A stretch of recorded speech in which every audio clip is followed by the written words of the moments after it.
नमस्ते भारत के स्पेशल में आज बात करेंगे एक बड़े संकट की। क्या देश बड़े बिजली संकट की कगार पर पहुंच गया है? केंद्रीय ऊर्जा मंत्री ने एबीपी न्यूज से बात करते हुए कहा कि ना तो देश में कोयले की कमी है और ना ही बिजली संकट आने वाला है। सरकार भले दलीलें दे रही है, लेकिन कई राज्यों में कोयले की कमी से बिजली संकट अब दिखना भी शुरू हो गया है। क्या है जमीनी हकीकत? क्या सच्चाई वही है जिसका दावा ऊर्जा मंत्री ने किया, या फिर बात कुछ और है? इस रिपोर्ट में देखिए।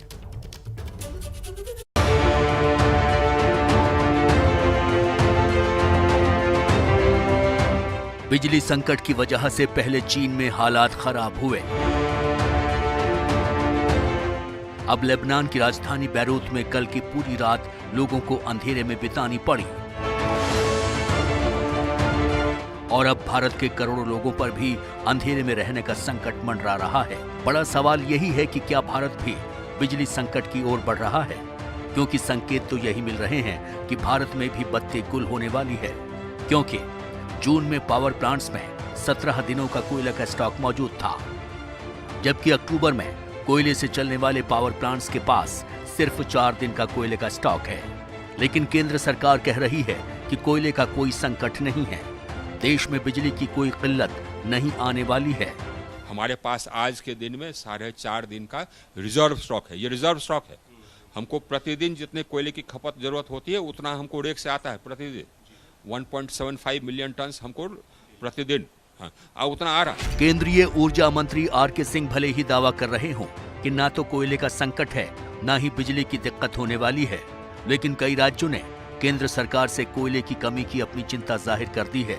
खासकर दिल्ली की तरफ से मुखरता से आवाज उठाई गई है। पर केंद्रीय ऊर्जा मंत्री के मुताबिक दिल्ली में बिजली की कोई किल्लत नहीं है। टाटा पावर के सीईओ ने एकदम बिल्कुल नासमझी से सभी कंज्यूमर्स को मैसेज भेज दिया कि हमको साहब ये लोड शेडिंग करना पड़ सकता है। व्हाट नॉनसेंस साहब, हमारे पास रिजर्व है। आप वो आपका बंद है, आप रिजर्व से ले लीजिए। अगर गैस प्लांट एक बंद होता है तो आप रिजर्व से ले लीजिए। आप ये कैसे मैसेज भेज दिया आपने? ये इररिस्पॉन्सिबल एक्शंस के कारण हुआ। ऊर्जा मंत्री के इस बयान पर दिल्ली के डिप्टी सीएम मनीष सिसोदिया भड़क गए। उन्होंने केंद्र सरकार पर गंभीर आरोप लगाते हुए यहां तक कह दिया कि संकट पर केंद्र आंखें बंद कर लेता है। पूरे देश से आवाज उठ रही है कि कोल क्राइसिस है और ये कोल क्राइसिस अल्टीमेटली पावर क्राइसिस में तब्दील हो सकता है, जिसका बहुत बड़ा संकट देश को झेलना पड़ेगा। देश ठप हो जाएगा, देश का सिस्टम ठप हो जाएगा अगर पावर क्राइसिस खड़ा हो गया तो। आज दिल्ली की सरकार ने लिखा, दिल्ली के मुख्यमंत्री जी ने केंद्र सरकार को लिखा, आंध्र प्रदेश के मुख्यमंत्री ने केंद्र सरकार को लिखा, पंजाब की सरकार कह रही है, यूपी की सरकार कह रही है, गुजरात की सरकार भी कह रही है कि साहब पावर कोल का क्राइसिस है, राजस्थान की सरकार कह रही है, कई राज्य सरकारों ने बताया है कि वो किस तरह से पावर कट प्लान कर रहे हैं, और केंद्र सरकार कह रही है कि कोई क्राइसिस नहीं है। अब सवाल ये है कि सच कौन बोल रहा है? देश के ऊर्जा मंत्री कह रहे हैं कि कोई दिक्कत नहीं है, जबकि दिल्ली सरकार कह रही है कि दिक्कत है। कई राज्य भी कह रहे हैं कि दिक्कत है। देश में पैदा होने वाली 70% बिजली थर्मल पावर प्लांट से आती है। 135 पावर प्लांट कोयले से चलते हैं। 3 पावर प्लांट्स में 3 दिन से भी कम का कोयला बचा है। 69 प्लांट्स में 4 दिन से भी कम का कोयला बचा है। 13 प्लांट्स में 5 दिन से कम का कोयला बचा है। 23 प्लांट्स में 7 दिनों से भी कम का कोयला बचा है। ऊर्जा मंत्री की बातों को सही साबित करने के लिए उनके समर्थन में केंद्रीय कोयला मंत्री प्रहलाद जोशी भी सामने आए। ट्वीट करके कोयला उत्पादन का हिसाब बताया।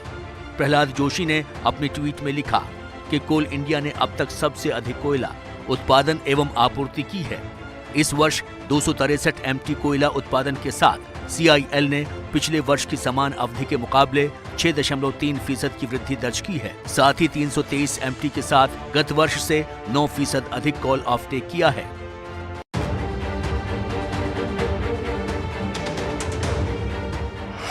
यानी केंद्र के दोनों मंत्रियों के मुताबिक कोयला भी पर्याप्त मात्रा में उपलब्ध है और बिजली की कोई कमी नहीं हो रही है। लेकिन जमीनी हकीकत कुछ और ही है। महाराष्ट्र की बात करें तो बिजली उत्पादन में हुई कमी की वजह से दूसरी ग्रिड से बेहद महंगी बिजली खरीदनी पड़ रही है। ये संकट इसलिए पैदा हुआ है क्योंकि महाराष्ट्र में बिजली पैदा करने के लिए जितने कोयले की जरूरत है उसका सिर्फ आधा कोयला ही मिल पा रहा है। रोजाना 1.5 लाख मीट्रिक टन कोयले की जरूरत, अभी सिर्फ 75,000 मीट्रिक टन कोयला मिल रहा है। 3 पावर प्लांट की 14 यूनिट्स बंद हो चुकी हैं। जाहिर है उत्पादन कम होगा तो बिजली कटौती होगी ही। इसी की वजह से कई राज्यों में शहरों से लेकर गांवों तक में बिजली कटौती शुरू भी हो चुकी है। पंजाब के कई इलाकों में 4-4 घंटे की कटौती, यूपी के कई इलाकों में 4 से 5 घंटे की कटौती, राजस्थान में राजधानी जयपुर सहित कई इलाकों में 4 घंटे की कटौती हो रही है। देखिए, पूरे भारत में इन दिनों कोयला संकट पर भारी कोहराम मचा है। इसकी वजह है देश के ऊर्जा संयंत्रों के पास कम स्टॉक का होना। इसकी वजह आखिर क्या है? जब एबीपी न्यूज संवाददाता प्रणय उपाध्याय ने इसकी पड़ताल की तो इस संकट का कारण कुछ देशी और कुछ विदेशी निकला। क्या है ये, देखिए।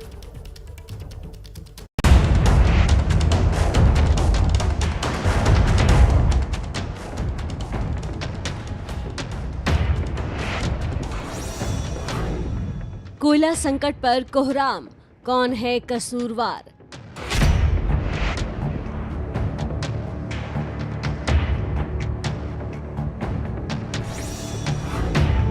देश में गहराया अंधेरे का साया।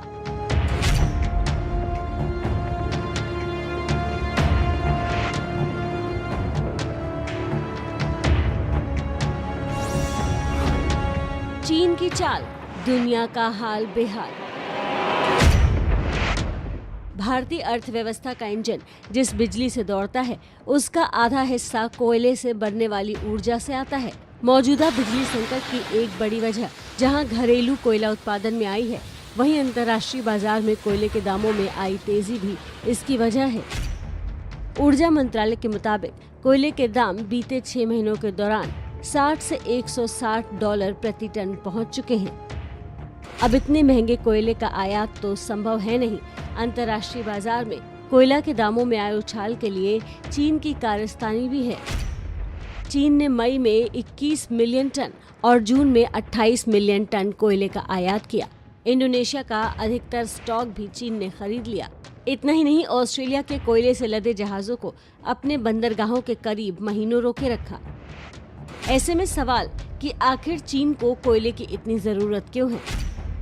दरअसल चीन अपने फैक्ट्री उत्पादन और आर्थिक इंजन की रफ्तार बढ़ा रहा है। कोरोना संकट के दौरान दुनिया भर से चीनी फैक्ट्रियों में जरूरी सामानों के ऑर्डर की डिमांड आ रही है। चीन के बाद भारत कोयले की खपत वाला दूसरा सबसे बड़ा देश है, लिहाजा भारत की चुनौती बड़ी है। वैसे भारत के कोयला संकट को गहराने में जहां अंतर्राष्ट्रीय समीकरणों ने भूमिका निभाई, वहीं देश के भीतर मौजूद कारण भी इसकी वजह रहे, जिसने खदानों से लेकर बिजली संयंत्रों तक सप्लाई की लय गड़बड़ा दी। जनवरी से मई के बीच कोल इंडिया जैसी कंपनियां सबसे ज्यादा उत्पादन करती हैं। उस दौरान देश में कोरोना की दूसरी लहर चल रही थी।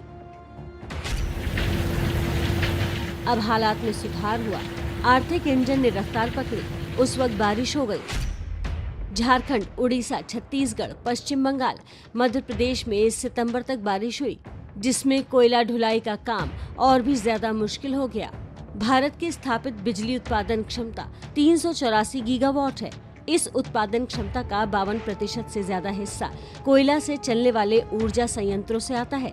केंद्रीय बिजली प्राधिकरण के आंकड़े बताते हैं कि भारत अपनी जरूरत के 90% से अधिक कोयला की आपूर्ति देश से ही करता है। भारत जरूरत के हिसाब से इंडोनेशिया और ऑस्ट्रेलिया से कोयले का आयात करता है। कोरोना काल में बिजली मांग में भी तेजी आई। चीन ने अपनी चाल चली और कोरोना और बारिश की वजह से देश में कोयले की कमी हो गई। आइए अब एक बार कोयले पर भारत की स्थिति को देख लेते हैं कि कोयला भारत की अर्थव्यवस्था का इंजन आखिर क्यों कहा जाता है। आदर्श के पास आपको लेकर चलते हैं।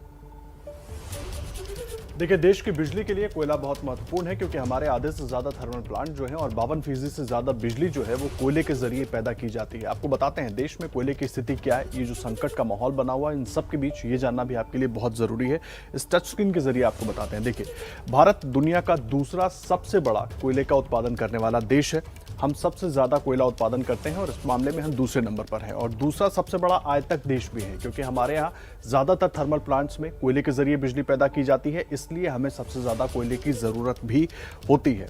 इसके अलावा हम इंडोनेशिया, ऑस्ट्रेलिया और दक्षिण अफ्रीका से कोयला आयात करते हैं, ताकि हमारी जो जरूरत है उसको हम पूरा कर सकें। और इस कोयले को रखने के लिए और इसके अलावा हमारा जो खनिज का भंडार है वो दुनिया का चौथा सबसे बड़ा भंडारण हमारे यहाँ कोयले का है। उसके बावजूद इस वक्त इस संकट की स्थिति नजर आ रही है। और बिजली उत्पादन की अगर बात कर लें तो देश में 70% से अधिक योगदान थर्मल प्लांट्स का है, जिसमें कोयले के जरिए बिजली पैदा की जाती है।